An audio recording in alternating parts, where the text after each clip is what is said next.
ಸೋಂದಾ ಸ್ವರ್ಣವಲಿ ದೇಶಕ್ಕಾಗಿ ತುಳಸಿ ದಳ ಸೋಂದಾ ಶ್ರೀಗಳ ಈ ಸೇವೆಗೆ 25 ವರ್ಷ. ಕಳೆದ 25 ವರ್ಷಗಳಿಂದ ಭಾರತದ ಸೈನಿಕರ ರಕ್ಷಣೆಗಾಗಿ ಸಿರಿಸಿಯ ಸೋಂದಾ ಸ್ವರ್ಣವಲ್ಲಿ ಸಂಸ್ಥಾನದಲ್ಲಿ ತುಳಸಿ ಅರ್ಚನೆ ನಡೆಯುತ್ತಿದೆ. ಪ್ರತಿ ವರ್ಷ ಕೃಷ್ಣ ಜನ್ಮಾಷ್ಟಮಿ ದಿನದಂದು ಸೈನಿಕರ ರಕ್ಷಣೆಗಾಗಿ ಇಲ್ಲಿ ವಿಶೇಷ ಪ್ರಾರ್ಥನೆ ಸಲ್ಲಿಸಲಾಗುತ್ತದೆ.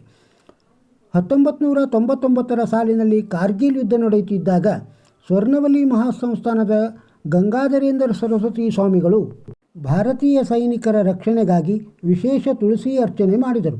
ಅದಾದ ನಂತರ ಪ್ರತಿ ವರ್ಷವೂ ಈ ಸೇವೆ ನಡೆದುಕೊಂಡು ಬಂದಿದ್ದು, ದೇಶಕ್ಕೆ ಯಾವುದೇ ಆಪತ್ತು ಬಾರದಂತೆ ಈ ವೇಳೆ ದೇವರಲ್ಲಿ ಪ್ರಾರ್ಥಿಸಲಾಗುತ್ತದೆ.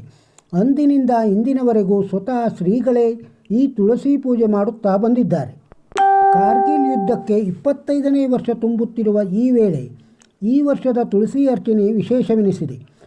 1999ರಲ್ಲಿ ಶ್ರೀಗಳು ಸಂಕಲ್ಪಿಸಿದಂತೆ ಈವರೆಗೂ ಅರ್ಚನೆ ಮುಂದುವರಿಸಿಕೊಂಡು ಬಂದಿರುವುದು ಅಪರೂಪದಲ್ಲಿಯೇ ಅಪರೂಪ.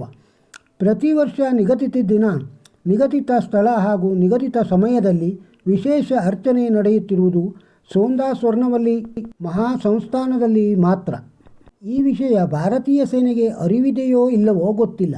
ಆದರೆ ಈ ಹಿಂದೆ ವಿಶೇಷ ಪೂಜೆ ನಡೆದಾಗ ಭಾರತೀಯ ಸೈನ್ಯಕ್ಕೆ ಸೋಂದಾ ಸಂಸ್ಥಾನದ ಪ್ರಸಾದ ರವಾನೆಯಾಗಿದ್ದು, ಕಾರ್ಗಿಲ್ ವಿಜಯಕ್ಕೆ 25 ವರ್ಷ ಸಂದಿದ ಹಿನ್ನೆಲೆಯಲ್ಲಿ ಭಾರತೀಯ ಸೇನೆಯವರು ಒಮ್ಮೆ ಕೃಷ್ಣ ಜನ್ಮಾಷ್ಟಮಿಗೆ ಸೋಂದಾಕ್ಕೆ ಆಗಮಿಸಿ ಪ್ರಸಾದ ಸ್ವೀಕರಿಸಿದರೆ ಸಾರ್ಥಕ.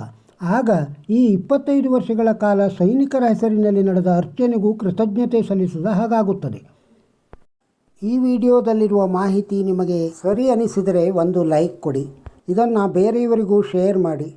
ನಮ್ಮ ಚಾನಲ್ಗೆ ಇನ್ನೂ ಸಬ್ಸ್ಕ್ರೈಬ್ ಆಗದಿದ್ದರೆ ಸಬ್ಸ್ಕ್ರೈಬ್ ಆಗಿ. ನಮಸ್ಕಾರ.